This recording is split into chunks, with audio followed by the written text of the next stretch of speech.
ಅಯ್ಯ, ಸಾಧನೆ ಮುಖೇನವಾಗಿ ಜೀವಿಯು ದೇವನಾಗಬಲ್ಲ ಎನ್ನುವುದಕ್ಕೆ ಪ್ರತ್ಯಕ್ಷ ಉದಾಹರಣೆ ನಾನೇ ಇದ್ದೇನೆ.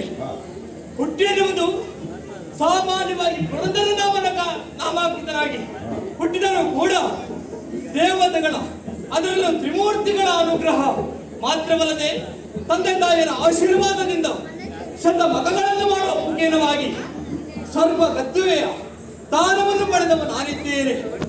ಸ್ವರ್ಗ ಅಂತ ಹೇಳಿದ್ರೆ ಪ್ರತ್ಯೇಕವಾಗಿ ಹೇಳಬೇಕಾದದ್ದಿಲ್ಲ.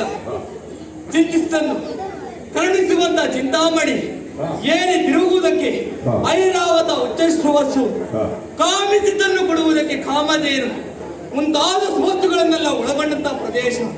ಹಾಗಂತ ಕೆಲವರೆಲ್ಲ ಆಡಿಕೊಳ್ಳುವುದುಂಟು, ಸ್ವರ್ಗಲೋಕ ಎನ್ನುವುದು ಭೋಗ ಪ್ರದೇಶ ಎನ್ನುವ ಹಾಗೆ.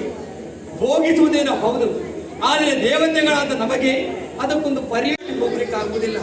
ಹಾಗಂತ ಭೋಗಿಸುವವರು ಯಾರು ಅಂತ ಕೇಳಿದ್ರೆ ಮರ್ತ್ಯಲೋಕದಲ್ಲಿ ಜನಿಸಿದಂತಹ ಜೀವಿಗಳು, ಅದರಲ್ಲೂ ಮಾನವರು ತಾವು ಮಾಡುವಂತಹ ಪುಣ್ಯಶೇಷದಿಂದ ಇಲ್ಲಿವರೆಗಾಗಿ ಬಂದು ಅವರು ಮಾಡಿದಂಥ ಪುಣ್ಯಕ್ಕನುಗುಣವಾಗಿ ಈ ನಮ್ಮ ಲೋಕದಲ್ಲಿ ಭೋಗವನ್ನು ಭೋಗಿಸುತ್ತಾರೆ. ಹಾಗಂತ ಇಲ್ಲಿವರೆಗೆ ಬರಬೇಕು ಅಂತ ಆದರೆ ಅದೆಷ್ಟು ಧರ್ಮದ ಕಾರ್ಯವನ್ನು ಮಾಡಬೇಕು. ಆ ನಿಟ್ಟಿನಲ್ಲಿ ಯೋಚನೆ ಮಾಡಿದರೆ ಇಲ್ಲಿಯವರೆಗಾಗಿ ಧರ್ಮದ ಸಮಸ್ಯೆ ಎನ್ನುವುದು ಇಲ್ಲಿಯವರೆಗಾಗಿ ಇದ್ದದ್ದೇ. ಹಾಗಂತ ಈ ಲೋಕದಲ್ಲಿ ಧರ್ಮದ ಜ್ಞಾನವನ್ನು ಪಡೆಯಬೇಕೆನ್ನುವ ಹಾಗೆ ನಾನು ಸಂಕಲ್ಪ ಮಾಡಿದವನಿದ್ದೇನೆ. ಅದರಂತೆ ಗುರುಗಳು ಕೂಡ ನಿರ್ದೇಶನವನ್ನು ನೀಡಿದ್ದಾರೆ. ಅವರಿಂದ ಪಡೆದಂತ ನಿರ್ದೇಶನದಿಂದ ತ್ರಿವೇಣಿ ಸಂಗಮದಲ್ಲಿ ಜ್ಞಾನ ಸತ್ರವನ್ನು ಮಾಡಬೇಕೆನ್ನುವ ಹಾಗೆ ನಾನು ಸಂಕಲ್ಪ ಮಾಡಿಕೊಂಡಿದ್ದೇನೆ. ಒಂದು ಸತ್ರ ಅಂತ ಹೇಳಿದ್ರೆ ದೊಡ್ಡ ಕಾರ್ಯಕ್ರಮ ಮಾಡಬೇಕು ಅಂತ ಆದ್ರೆ ಅಧ್ಯಕ್ಷನಾಗಿ ಯಾರಾದ್ರೂ ಬೇಕಲ್ವಾ?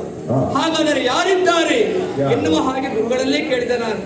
ಆಗ ಗುರುಗಳೇ ಹೇಳಿದ್ದಾರೆ, ಜ್ಞಾನೇಶ್ವರ ಅದಕ್ಕೆ ಸಮರ್ಥ, ತ್ರಿಮೂರ್ತಿಗಳಲ್ಲಿ ಒಬ್ಬನಾದ ಪರಶಿವ, ಆತಲ್ಲೇ ಹೋಗಿ ಕೇಳಿಕೊಂಡು ಹೋದಂತಾದ್ರೆ ಈ ಕಾರ್ಯ ಎನ್ನುವುದು ಸಾಂಗವಾಗಿ ನೆರವೇರ್ತದೆ ಎನ್ನುವ ಹಾಗೆ.